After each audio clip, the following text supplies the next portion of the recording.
The NFL is such a powerful, almost indomitable institution. Despite all of the abundance of jobs that are open, you just continue to see very few minority coaches hired. And I think a lot of different reporters throughout the newsroom decided, hey, we need to cover this in a more thorough manner. We need to take a step back. And that was kind of the genesis for Blackout. It wound up being more than just an investigative series. I wrote opinion pieces over the course of the project. Almost right from the beginning, Jerry had a much more ambitious vision for the whole thing. Typically opinion writers respond to the series after the fact. And I said I want to do my own special reporting and not react to our reporting, being able to write in a narrative style while also telling hard-edged opinions. It's a bit of a genre breaker. He was really trying to tell the history of how we got here, where we are now, and where it could go.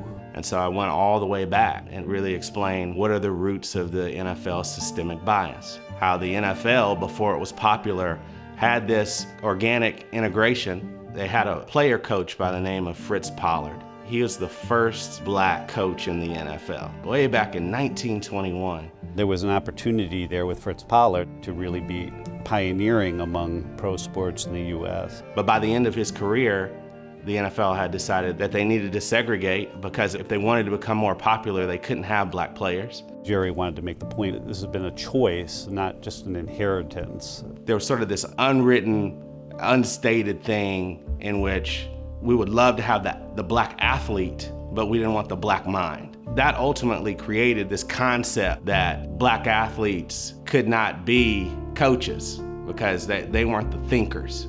Jerry did talk about the role that white coaches have in providing opportunities for their black counterparts. I wanted to do a sweeping piece about, well, what does this problem say about race in America? Yet when we consider the sport's lack of interest in racial progress, the NFL is so America, it hurts. I think the biggest impact of the project, people are going to pay even greater attention in a smarter, more detailed way. One of the things that meant the most to me in this series, being able to be a voice for these voiceless coaches, those are great initial steps, but you do not solve institutional racism in one series.